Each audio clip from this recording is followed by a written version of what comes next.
দর্শক বন্ধুরা, আবারও ছবি আঁকতে বসলাম। এবার আর অন্য কারো ছবি না, নিজের ছবি আঁকার চেষ্টা করছি।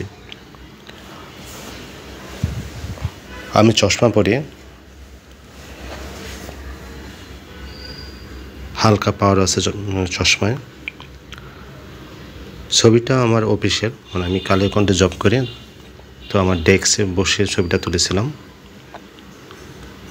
সেই ছবিটাই আঁকার চেষ্টা করছি। আমি মূলত কোনো কিছুই ভালো মতো পারি না। কিছুদিন নাটক লিখেছি, এখন আপাতত নাটক লেখা হচ্ছে না। এখনই মজা পাচ্ছি ছবি আঁকায়, তাই ছবি আঁকছি। কতদিন ভালো লাগবে জানি না। আপনাদের ভালো না লাগলে, যদি আপনারা লাইক না দেন, শেয়ার না করেন, কমেন্ট না করেন, তাহলে হয়তো বেশি দিন ছবি আঁকবো না। আর যতদিন আপনাদের ভালোবাসা পাবো, ততদিনই ছবি আঁকবো। যাই হোক, চশমা এঁকে ফেললাম, চোখ এঁকে ফেললাম। এখন নাক আঁকার চেষ্টা করছি। নাকের দুই পাশ এঁকে ফেললাম। তারপর ঠোঁট আঁকার চেষ্টা করছে, ঠোঁট এঁকে ফেললাম। নিচে ঠোঁটটা আঁকলাম। এখন মুখমণ্ডলটা আঁকার চেষ্টা করছি। এক পাশ থেকে আঁকা শুরু করলাম, থুতনি অংশটা আঁকলাম। অপর পাশে দিয়ে রেখা টেনে গলা পর্যন্ত মিলিয়ে নিলাম। এখন একটা টি শার্ট পরা, আমার পোলো শার্ট পরা আছে, ওই পোলো শার্টের কলারটা আঁকলাম, হাতাটা আঁকলাম। অপর কলারটা আঁকার চেষ্টা করছে, এঁকে ফেললাম এবং অপর পাশটাও এঁকে ফেললাম। কলারটা আমার আঁকা শেষ হয়ে গেল। এখন কানটা আঁকবো। উপরের দিকে কান এঁকে ফেললাম। এখন চুলের অংশ রাখবো। আমার আসলে মূলত বাবরি চুল, তো বাবরি চুলে আঁকার চেষ্টা করছি।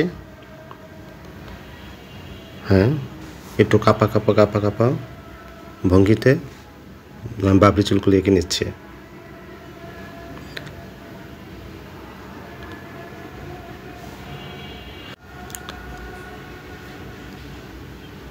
চুল মোটামুটি আঁকা শেষ। ড্রয়িং অল্প একটু বাকি। দাড়িগুলো, হালকা দাড়িগুলো এঁকে নিচ্ছে।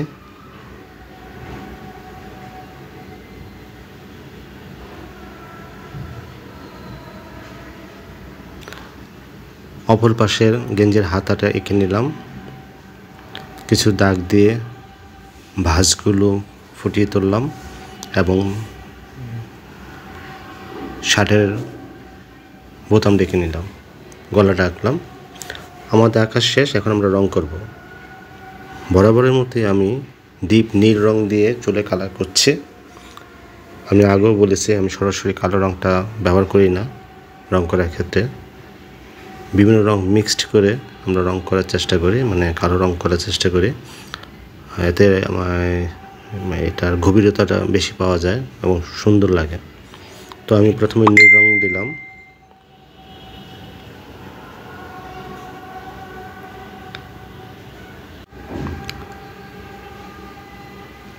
লাল রং ব্যবহার করছি।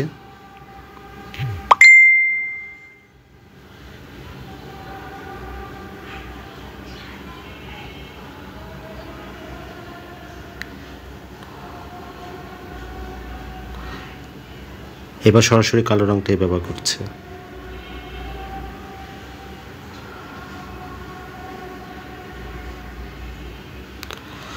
চুল আঁকা মোটামুটি শেষ। এখন আমরা মুখমণ্ডলটাকে রং করব। আমি কমলা রং ব্যবহার করছি।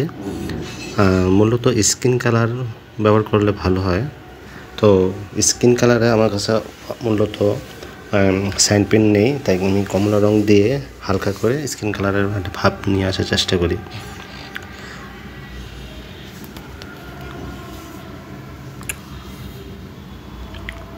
মুখমণ্ডলের চারপাশে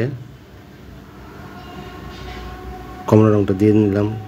লাইট দেখে দেখে যেখানে যেখানে ডিপ কালার, সেখানে সেখানে আমরা এই কমলা রঙটা দিয়ে নিচ্ছে। গলার নিচে একটু বেশি বেশি করে দিব।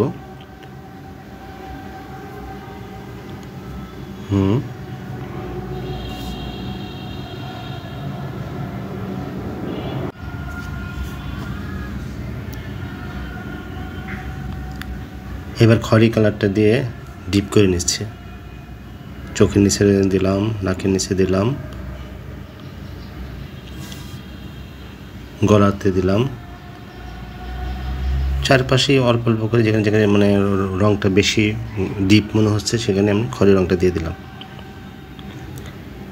এখন ঠোঁটের রং করব। ঠোঁটের রং করার আগে চশমার রং করলাম। চশমার মধ্যে একটু নীল নীল একটা ভাব আছে, আমি নীল রঙটা দিয়ে দিলাম, হালকা আকাশি রং। এখন আমরা গেঞ্জির কালারটা করব। গেঞ্জির যদিও যে কালারটা আছে ওই কালারটা আমার কাছে না থাকায় আমি পাতা রং ব্যবহার করছি, মানে সবুজ টিয়া রং ব্যবহার করছি।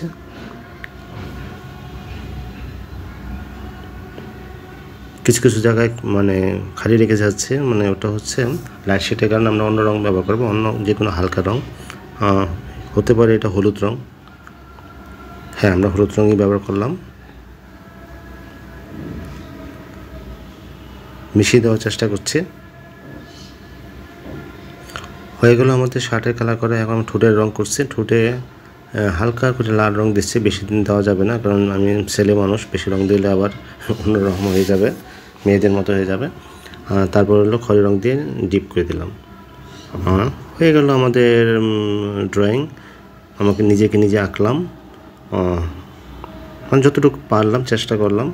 যদি আপনাদের ভিডিওটা ভালো লেগে থাকে অবশ্যই লাইক দেবেন, কমেন্ট করবেন কী ধরনের ছবি দেখতে চাচ্ছেন। অনেকে বলেন যে এইভাবে সরাসরি আঁকাটা আপনাদের জন্য কষ্টকর হয়। মূলত এক লাইনে আঁকা কোনো নিয়ম নেই, অনেকগুলো লাইন থেকে মূল লাইনটি বের করে নিতে হয়, মানে বারবার ড্রয়িংটা করে নিতে হয়। ধন্যবাদ আপনাদের।